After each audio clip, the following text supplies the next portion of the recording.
Hello everybody, welcome back to the channel Off The Underside. How we all doing? Tonight we've got a very special interview. So a couple of guys, one's called Jamie Kelly, the other one's Blair Glynn. Jamie has had a brain injury in the past and Blair's had a stroke, and they've both went on to play for Scotland in their Cerebral Palsy team and win the World Cup. So I'm really looking forward to talking to these guys. How's you getting on, boys? Good, mate, good. Oh, Good, man, good, glad to hear it. I was listening to a wee bit of you were recently on Pitch and Patter with Ryan. Listening to a wee bit of that, so I'm really interested in getting to talk to these guys. First of all, we'll start with yourself, Blair. Could you tell us a wee bit about just where you grew up in that, and then obviously unfortunately you had a stroke. Aye. So I grew up in a wee place called Trinent, just 10 miles outside Edinburgh. I grew up here for 11 years and then I had my stroke at 11 at the end of March. So I woke up on a Saturday morning. Everything was normal. I was 11 years old, like I said. And I got up, had my breakfast, had a knock at the door. It was my mate.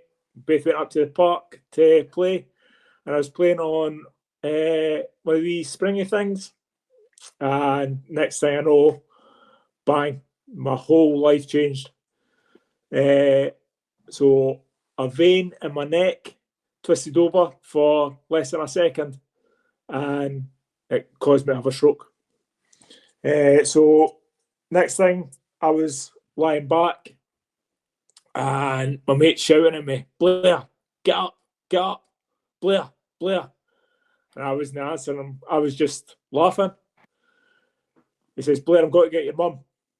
I just kept on laughing. So he ran down, got my mum. But this time, I'd managed to get out of what I was in, and I'd kind of army crawled across, but I couldn't speak. I couldn't do anything. I was hoisted up onto my mum and my friend's shoulders, one arm on each, and then I was dragged 500 yards into my mum and dad's house.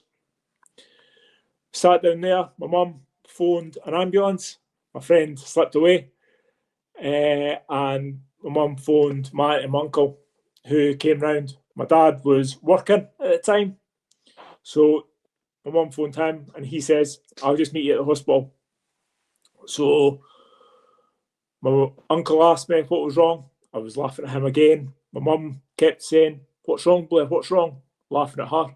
And the next thing I can remember was I was in an ambulance, and in the bottom of my bed was my mum in tears saying, "Blair, wake up. Blair, wake up." Obviously, woke up and I was just laughing. This is me just coming in and out of consciousness all the time. Then I must have felt the ambulance stop or something. My eyes opened up and I just remember my dad opening the door and saying, "What the hell have you done?" And I just laughing and just fell out of consciousness again. Next thing I can remember was I was lying in ICU bed and not able to talk, not able to do anything at all with my right hand side, not able to walk, nothing. And I was in there for about a month, just unable to do anything. My mum and dad were told that I would never walk again, I would never talk again. This is the worst case scenario, but just to be ready for that. And then I've came out of it after 3 months in hospital. I was 11 at the time, so I was moving from primary school to secondary school, and I managed to come out of it and go to secondary school. Now, secondary school is a big bad place for normal human being, but a disabled human being, it's 10 times worse because you can get called anything, anytime, any place. So I just wanted to hide for first 3.5 years, and I didn't know what to do anything. I just wanted to go to school, day to be over, and get home. And I was tired at the time because I was pretending there was nothing wrong with me. I'm trying to hide in classrooms, hide away from people at that time. And then my mates all came up to me and says, look, what's your story? What actually happened to you? And I was like, no, it doesn't matter. It doesn't matter. Nothing happened to me. Nothing happened to me. But it was me getting over telling the story of what happened to me that made me feel better. And after that, it just all kind of fell into place because, well, I've learned to swim again. So I've been a lifeguard. I've worked across in America, one of the Camp USA places. I've played for Scotland. Now that came by chance. I was looking for Scotland tickets and I saw at the top it said disabled and I just clicked on it just to see what was in there, and it was asking if you've got cerebral palsy, had a brain injury, or had a stroke. And I thought, hang on now, I've had a stroke. I'll click on that. Clicked on that. Told the guy, look, I've had a stroke. I was wondering if I could try it for this team. Aye, we'll send somebody down. Right, okay. So they sent Greg Taylor down, who was the manager and who now actively seeks sponsorship for us. But he came down, watched me for 5-10 minutes, said, right, let me go make a phone call and I'll be back now. No bother, mate, no bother. Came back and 4 weeks later I was playing in the Euros in Glasgow, and that was just unbelievable. And from there I've went on, captain Scotland, won a World Cup with Scotland, played for Great Britain, also been sent off for Great Britain, and I've captained Great Britain as well. So, aye, brilliant. I have to ask you, mate, obviously, at the time of the stroke and that, what did you find were the biggest challenges, like kind of months and years after you had the stroke? So, well, days after I had the stroke, it was just not being able to talk, not being able to tell people what I wanted, been seeing the words come up in my head, but not getting the words for my brain, doing it with my mouth. Like, one example is a nurse came and asked me what I wanted for my breakfast, toast, cornflakes, or Cocoa Pops. And I just kept saying, fish, fish. Don't know how, but I just kept saying fish. So that was a problem. Months after my stroke, really, it was just, I didn't want anybody to see me. And I thought, if I just go to school, I'll just act normal. But you can tell that there is something that I've had wrong with me, because down my right hand side, I didn't limp, but I didn't walk like a able-bodied person, and I was just trying to hide that. And then years after my stroke, I've not really got any problems any longer. If people see something, I'd prefer it if they just came up and asked and says, look, what's wrong with you? Like, how come you're limping? Have you hurt your leg? Have you? And I'd tell them, I'd say, listen, I've had the stroke. This is what happened. Aye. Moving on to yourself, Jamie, obviously, you played in the same team, won the World Cup as well, mate. Obviously, give us a wee bit of your kind of history as well, where you grew up and obviously you had a brain injury. Aye, so I grew up in Muirhill, about 10 minutes outside Motherwell. And I had my brain injury was at 21. I was, the months leading up to it, I was getting headaches quite a bit, but I just kind of put it down to either working or stress, or you don't really think anything of it. It was more just like, I've got a sore head, take a couple of paracetamol, move on. And then it was the 17th of September 2015, driving home from work, and the lights went out. Now, when I say the lights went out, I was still conscious. I was still aware of my surroundings, but I couldn't see nothing. It was as if somebody had just put a black sheet over my eyes. The car veered off the road. Luckily, it didn't crash. It just kind of took to a natural stop on a grass verge. Didn't hit anyone, which was I'm thankful for, but I'm also thankful that I never injured myself in the process. And then when my eyesight came back, I kind of was like, right, I'm not driving because I don't know what happened there, but I'm no safe. It's no safe for me to drive, for me or for anyone else. So I got out of the car and walked up to the doctor's surgery. It was about a 10-15 minute walk. So walked up to the doctor's surgery and I was like, look, I know I've not got an appointment, but I need a doctor to see me. This has just kind of happened to me. And the doctor I'd seen at the time there just happened to be the doctor that knew me for a wee boy. And they were like, "You all right? You've not been around. Like, you've not been near the doctors in years." I was like, "No, I know, but this happened." So they gave me a letter and sent me up to the local hospital and said that we want you to get a CT scan. On arrival at the local hospital, I was told that I didn't meet the criteria for a CT scan and they wouldn't be doing it under any circumstances because, it's probably just I probably strained myself at work or it's maybe a migraine or something that's caused it. And I was like, I didn't have a sore head. It just went. And I was like, I'm really scared. I don't think I'm going to see Monday. This was a Friday. Like something bad's going to happen. I just had really a gut feeling. So anyway, I left that hospital and got the bus to the next nearest hospital, which was about 40 minutes on the bus. Arrived at that hospital and I was like, look, I've just been up there, they've refused to do it and something bad's going to happen. I'm not leaving until you scan me, and if I need to fight for a scan, I'll fight for a scan, but I'll back my corner.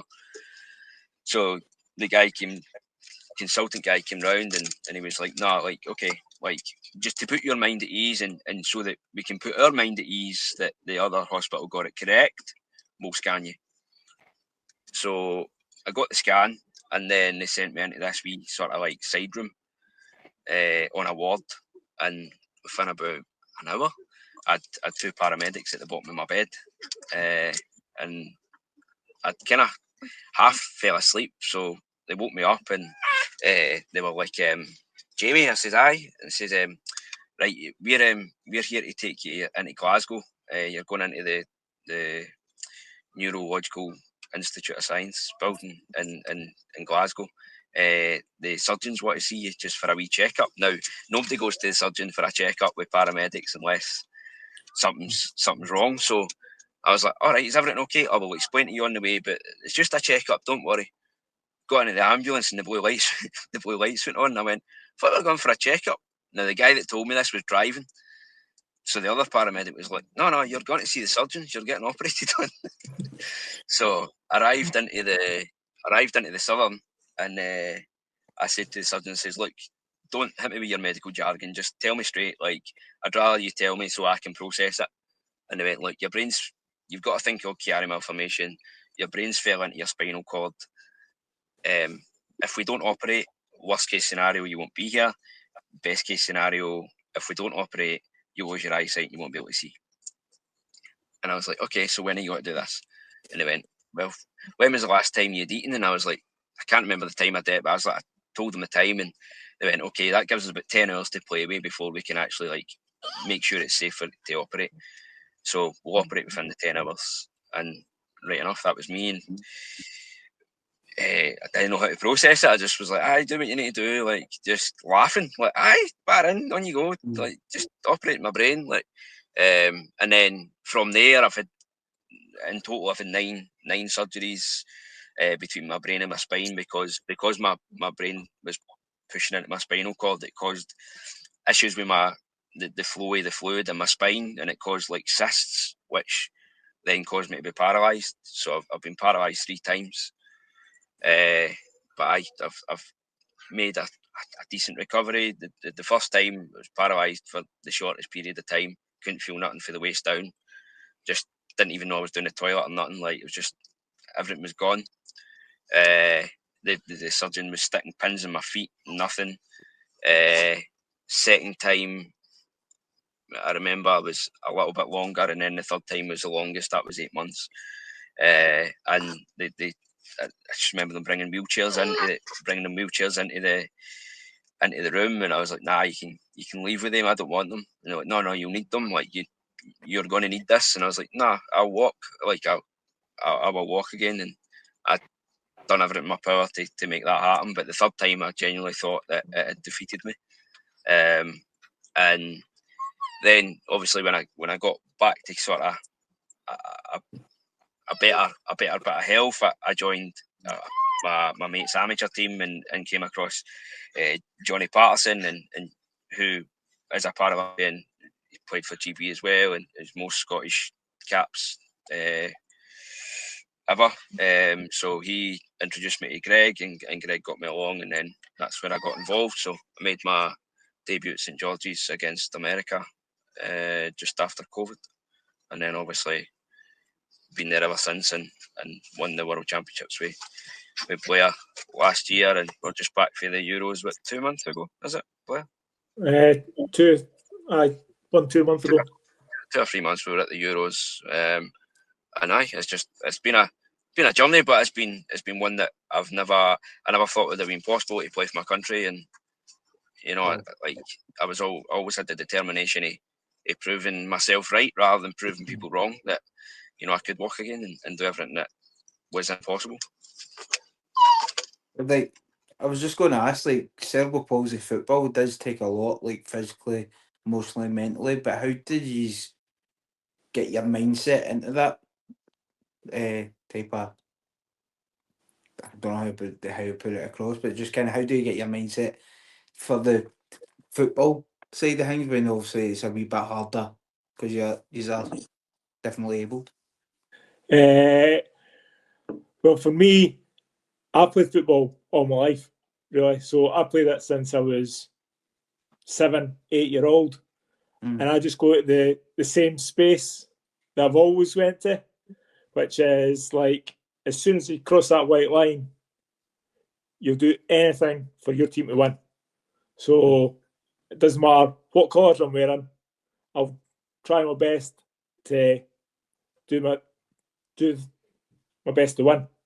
I'm sure Jamie's in much the same boat, but some people with cerebral palsy, they've not played it for quite as long. Like, they just started when they were 14, 15. Some people, it's their first training session for ever, really. And the places that they go, they come up and ask me, like, where do you go? And they'll ask, like, all the senior players. And Jai and Martin, two of my teammates who are senior players, they just tell them much the same. As soon as I cross that white line, I think, what am I good at? And keep trying it and trying it and trying it. And you'll get past players. Whereas I'm a defender, James a goalie. I don't know where Jamie goes, but sometimes it's not between the goals. But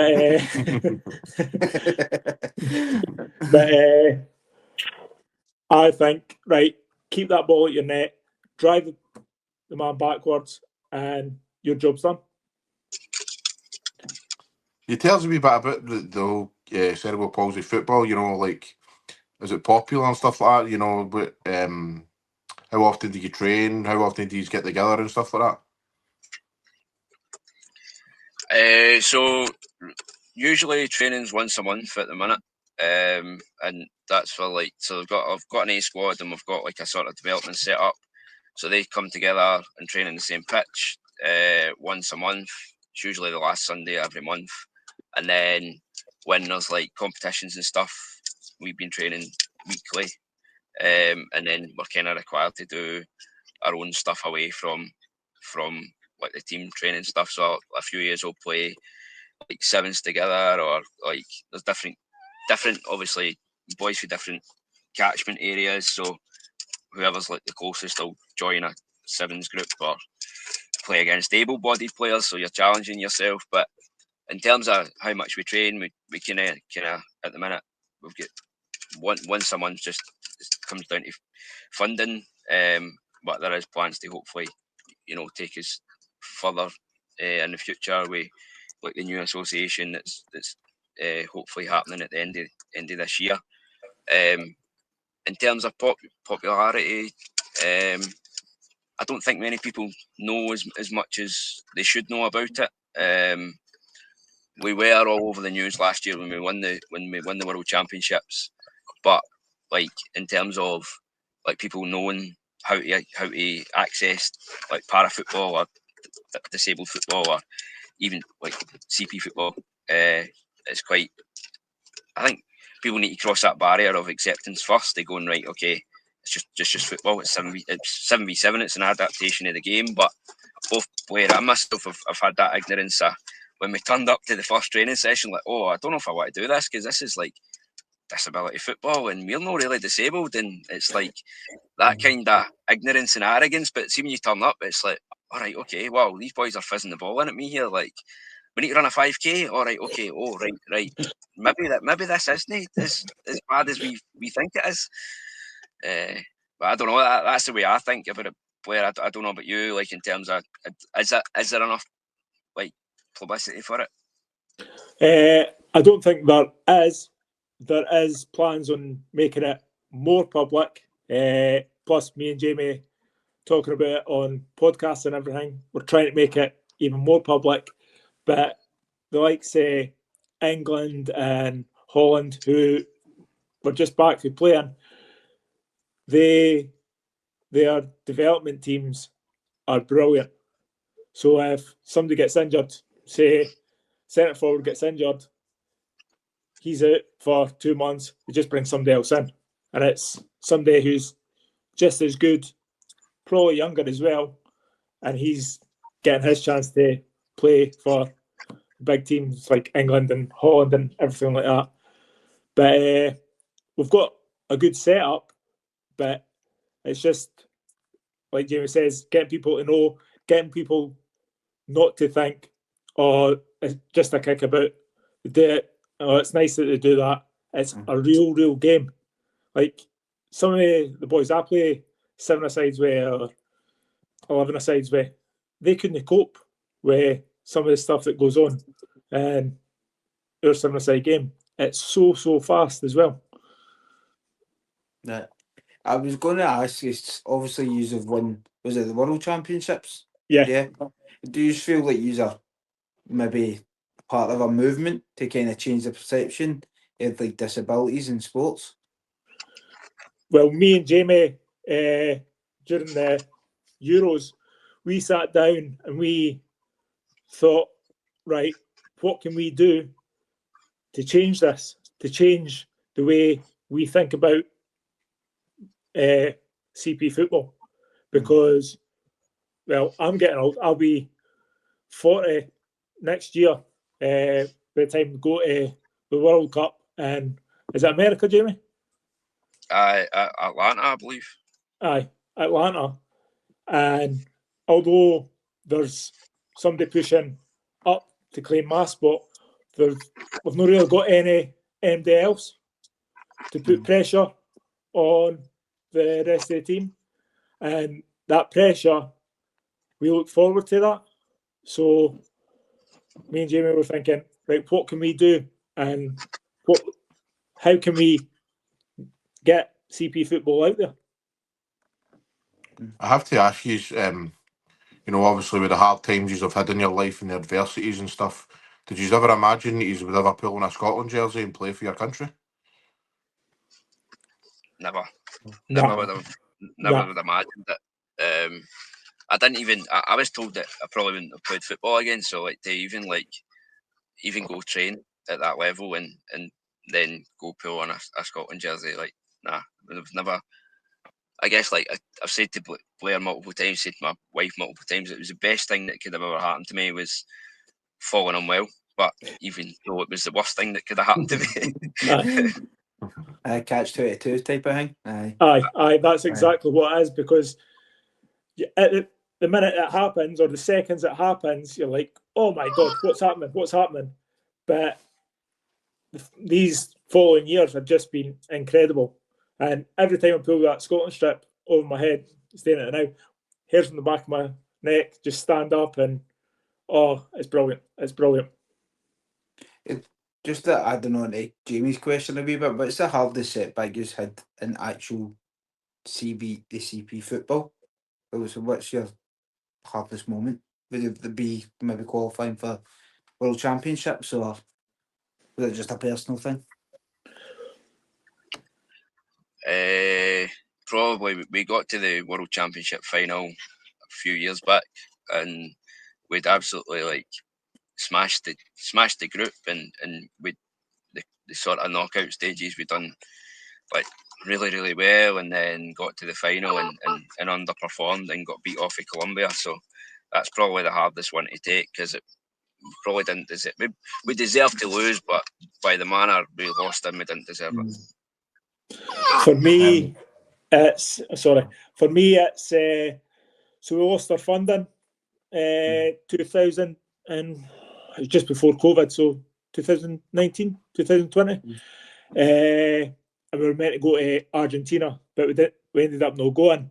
And because we didn't go to that, we lost a lot of ranking points. So we fell out of the top 16. So we need to get back in there. And that was a hard bit for me.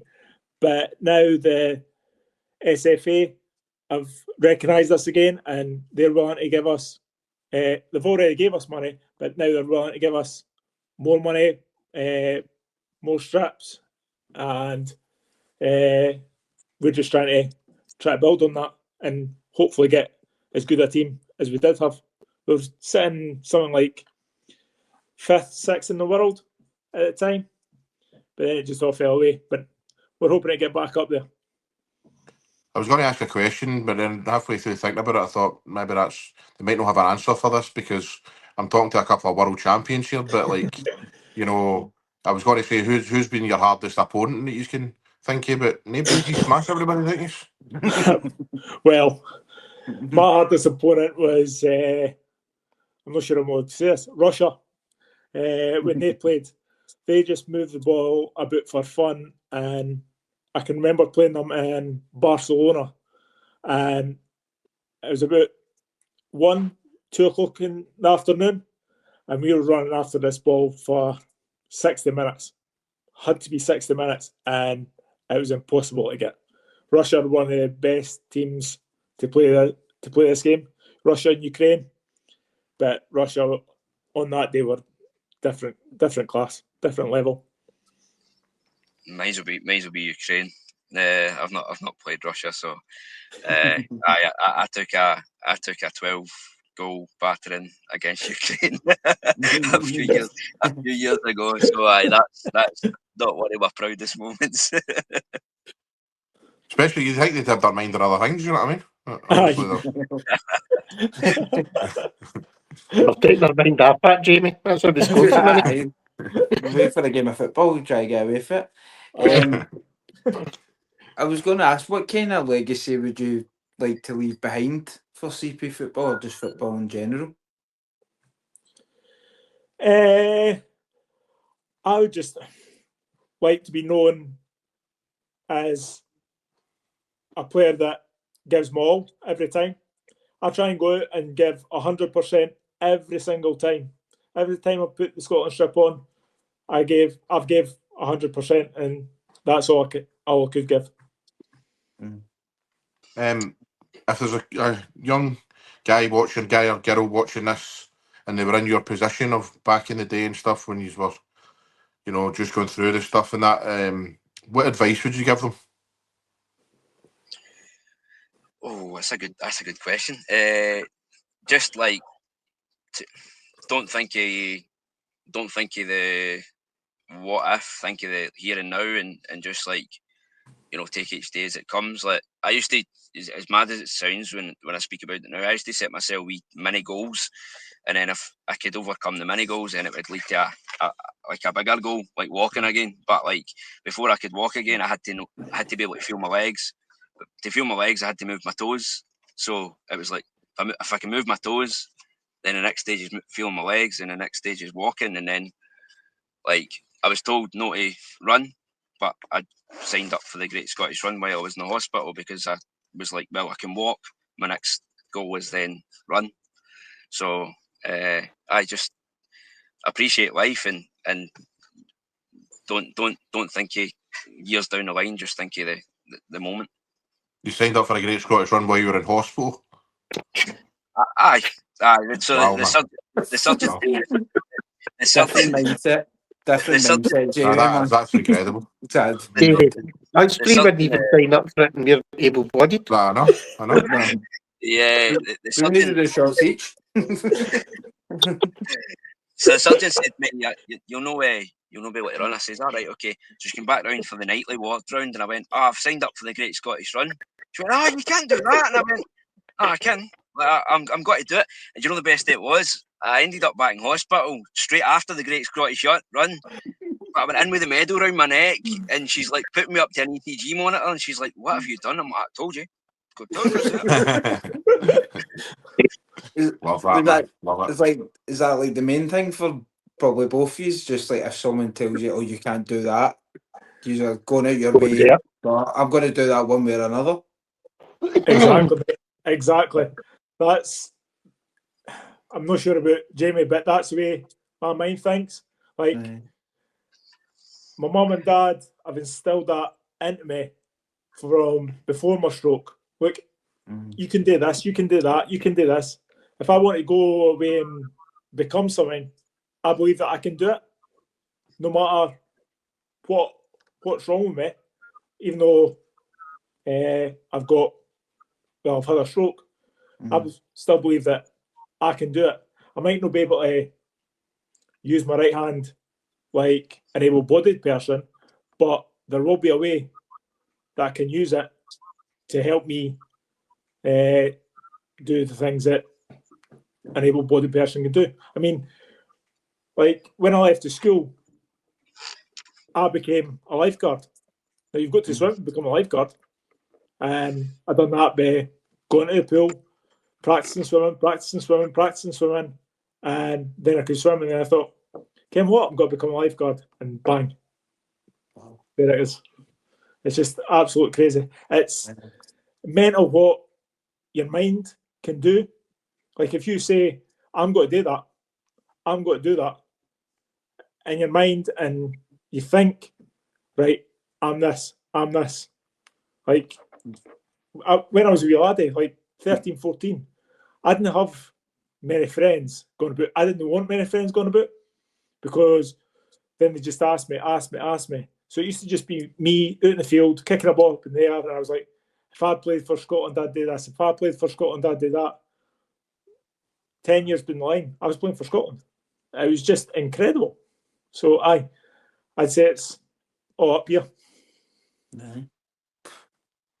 Some resilience in it. That actually takes me on to my next question, Blair, quite nicely, because obviously you're saying back in the day you didn't really have friends and stuff after what happened, but see being part of this team now and obviously winning things and that, does it really make a difference that you're surrounded by these guys who are obviously have been in a similar situation to yourself, been through stuff and, you know, like the brotherhood of it kind of thing? Well, it does, aye, because in the Scotland team, like, we've both got friends for life. Like, me and Jamie are going to one of our good friends' wedding on Friday, who, if I didn't play for this team, I would not have a clue who JP was. But it's not just the Scottish friends. Like, I've made friends for Ireland, for Holland, for everywhere, because we're all going through the same things. Like, they can't use two hands like an able-bodied person, so they use one hand, and I know how they're feeling, whereas my brother wouldn't know how they're feeling because my brother's able-bodied. So it just turns the whole world on its head. But it's brilliant. It's brilliant. See, if you step back football, like forget about the trophies and forget about all that, what does football truly mean to yourselves now, after obviously all the hardships that you have went through? It's an area of life where I can just be me and like forget about everything that's happened. Like, it doesn't matter what's happened to me. Like, it's kind of always like a coping mechanism. You can just be, might not be the same person you were. Well, you're the same person, but you might not be as physically able as you were. But you know, you're playing football. You take your mind off it for that 60 minutes or 90 minutes, whatever it is. You're just being. I'm just being Jamie Kelly. Well, that's a good thing. I know. I don't know, but it's a stress relief for me. Like, anything can be going on at work or at home or anywhere, but that game of football every weekend is just like, as Jamie says, it's just me on a pitch doing what I do, and it just feels brilliant. You're just doing the same thing every weekend. Sometimes it's during the week, but it's just the same thing every weekend, and it's amazing the places where your mind takes you. If you're just doing the same thing, it's great. I'm not looking forward to the day I retire. I'm a manager. This might be quite a difficult question, but obviously after you're winning the World Cup and that, I mean, what is it you're hoping to achieve in the game still? What's your next goals? Mine would be to take Scotland as high as possible. So I think, tell me if I'm right, we're 11th, 12th, maybe a bit lower than that. I'm not sure. But I want to take Scotland at least back up to 5th, 6th, where we were before COVID and our funding got cut. So I want to leave with us at least being up and around there. I was going to ask, like, about sorry, Jamie, but see, when it came to your funding, was it more government or was it like donations? It was more government funding. So Greg Taylor, who I mentioned earlier, had done an absolute load of work. We had to do a bit of funding as well, but hopefully he's done enough work that he's maybe got some other people involved, but we'll not find out until the new year. So fingers crossed. Definitely. Where's your goals, Jamie? What are you looking to achieve, mate? Similar to Blair, like hope to see us in the top 8 again. But I guess like leave a legacy for the next person to come in and know about the programme and know what it's all about, and you know, like have players in every position challenging, because there's probably positions right now where there's no challenging. The goalkeeping area is one of them. I challenge Chris Moore, who's the number one. I challenge him, but I'm 12 years older than Chris, so there's going to come a point where my body can't take it. So who's going to challenge him then if I'm not there? It's finding the next generation of talent and the next generation of players, and I'm sure it will come. It's just obviously getting the word out, and the 14 that win the World Championships can't be the only 14 players in Scotland with cerebral palsy or a brain injury or had a stroke. So it's identifying talent, and or even just identifying someone with a disability and see if you can build them up to become the next generation. Like, you don't need to be super talented. We can work with you and try and do our best, but I just like leave with the programme with a level of sustainability for years to come beyond, like me and Blair and everyone else that's sort of getting to that age where we can't do it anymore. Leave it in a better place, eh? Would you like to coach the next generation? If, as you're saying, they're out there somewhere, would you like to coach him? I'm not sure if I've got the capability of coaching. I just lose it. You've not saw me playing. You're a world champion. What do you mean you don't have the I know. capabilities? I would like to coach. Obviously, I need to go through my badges and everything, get my disabled badge and everything like that. But no, I'd really like to coach and really help the next generation and tell them some of my stories and what I believe they can go on and achieve. How do you deal with the like the demands of everyday life. Like obviously you've got friends, you've got family, but you've also got the football. How do you deal with all that without like burning out? Really? It's not possible. Fair enough. Like there'll be like, I think, especially when we get away, my wife's going to kill me when I say this because I tell her we're always busy, right? But we catch up on a lot of sleep when we're away. If we're not training or playing, we're resting because it takes it out of your body.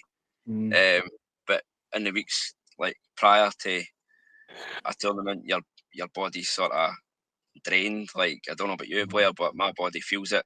And then you're going into a tournament fresh, but you're also still recovering for all the work that you've done because like you're already kind of carrying a disability and you don't recover as quick as everyone else. And I think that's one of the key things that I noticed we coming into the programme as the coaches were quite understanding of your disability, whereas if you're in an amateur team or a junior team or whatever, they might not be as understanding as to why you've not recovered as quickly as everyone else. So, I think the demands are tough and you do feel it, but you've got to catch up on the rest somewhere, and the majority of the time it is when we're away. Well, that's... there's going to be a divorce in the cards here if I say this. Right, well, here's the point you can make up for it then. Could you please name a couple of people who have inspired you in your life and your family, and then obviously with your disabilities and stuff, and then a couple of people or one or two people within the cerebral palsy football community that you'd really like to give a mention out to?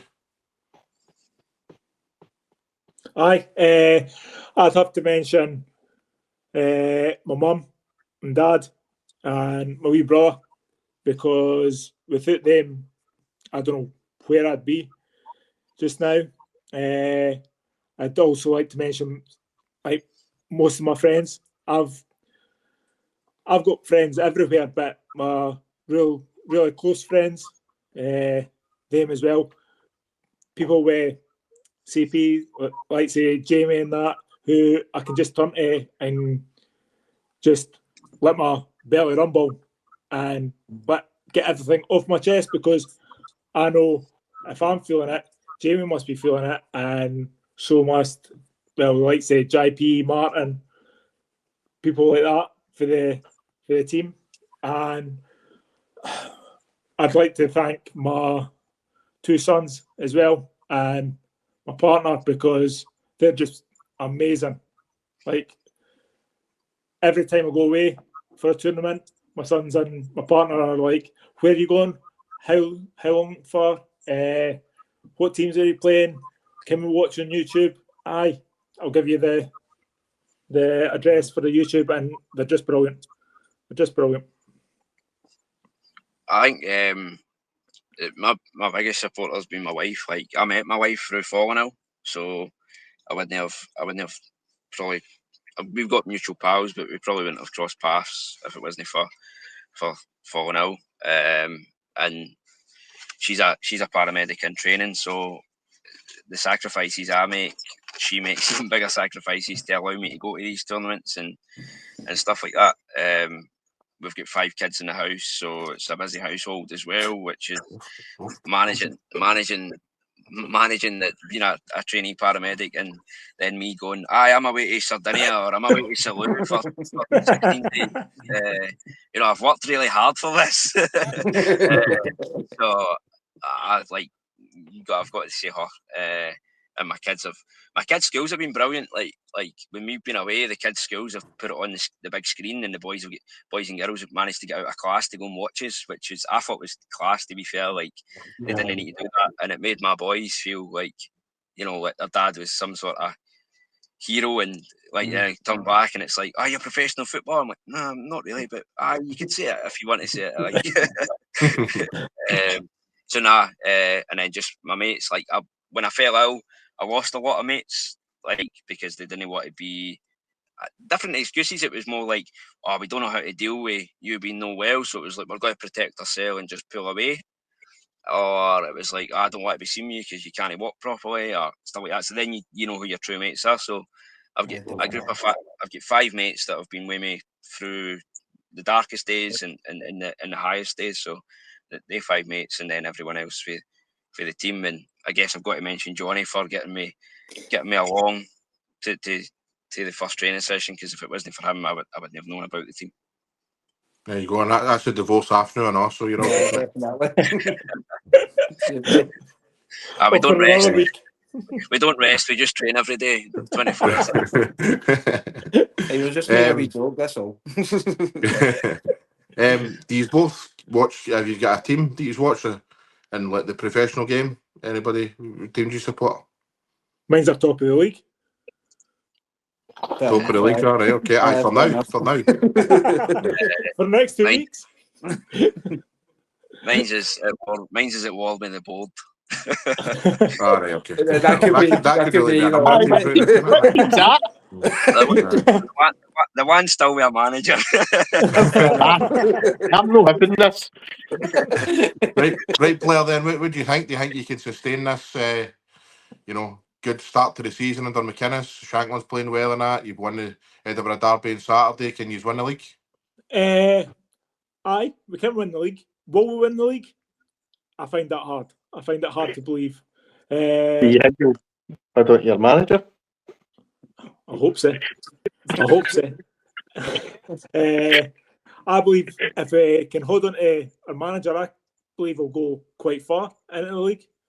Like, again, Tony Bloom said it earlier, within 10 years we'll be up challenging the Old Firm, but if we can keep the manager, I can see it being within the next 5, 6.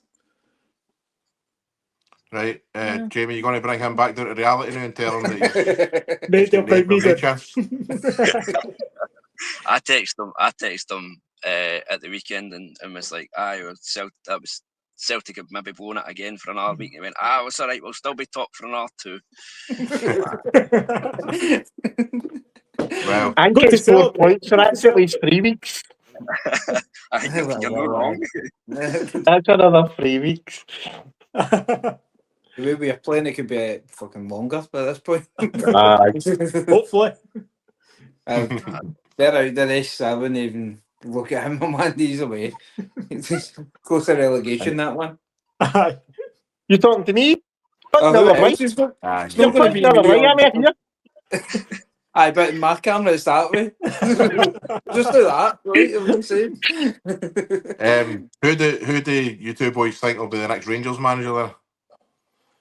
Oh, Derek McInnes. Oh no. I only asked that because the day they were all saying that he doesn't want to come out and say it, but he would like Rangers to approach Hearts, is what was getting said today. I heard that too, which makes me worry. But I think it'll be daft. I think it'll be maybe Steven Gerrard or Sean Dyche. Ruled out the day. Will they sell out the day? He's not interested. Did he?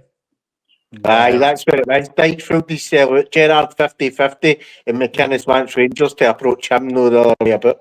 I'm not buying that McInnes thing, man. That's all. Honestly, McInnes had his opportunity when he was at Aberdeen and he still knocked his back. He's a foot. I don't know who it'll be, but it's a wee bit of a poison chalice, in my opinion. I don't. You're going to say that. No, I'm sitting in the fence. You're up the top.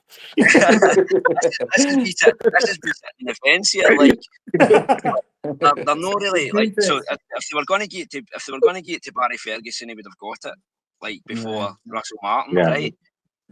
But like, I don't know. You need to see the two that appointed Russell Martin. You need him to resign for you to make any change. It's similar to. I said that last night, mate.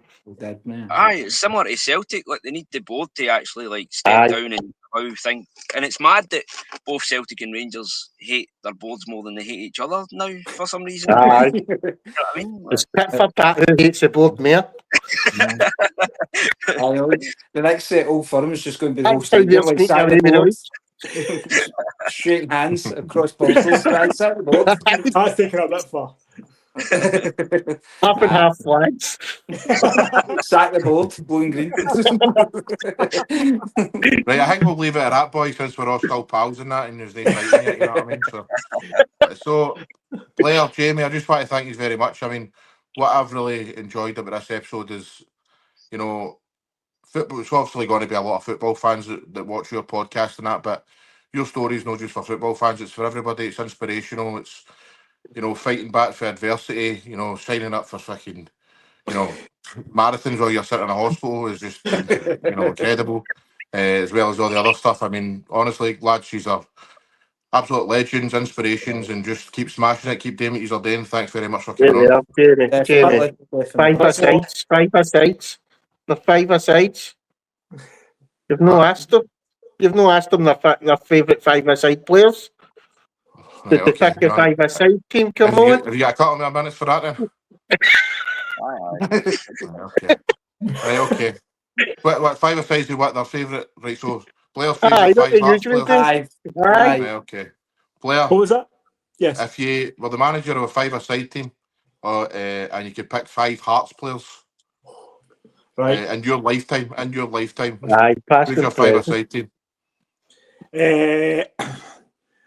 Anthony Niemi in goals. He's finished. He's no. He's Scottish. Oh, Scotty, knew that was happening there. He's only fair. So should I. I think Elvis at the back, Stephen Presley. We've got to find a place for Rudy Scatchell, Colin Cameron, and Oh, Blair, man. the boy that scored 4 against the Hibs, Mark De Vries. Fair enough. Can't argue with that. That is a good team, mate. That is a good team. Can't argue with that. Jamie boy, what you hang for the Celtic, mate? What's your five-a-side? Very, I'd get my tail at this. Arthur Boric in goals. Fair. Van Dijk. Got to have Paul Lambert and Libo. Yeah, we don't. Henry Clark. We do that one. Solid is the best one. It's the best one. No offence, Blair, but it's the best one. Aye, Blair, your team's getting up, mate. You're playing that, sorry. I'll back up you up, mate, Blair. I've got you winning. Right, move on. I'll be the referee. Right, guys. Thanks very much. We're definitely aware this time. Meant everything was said by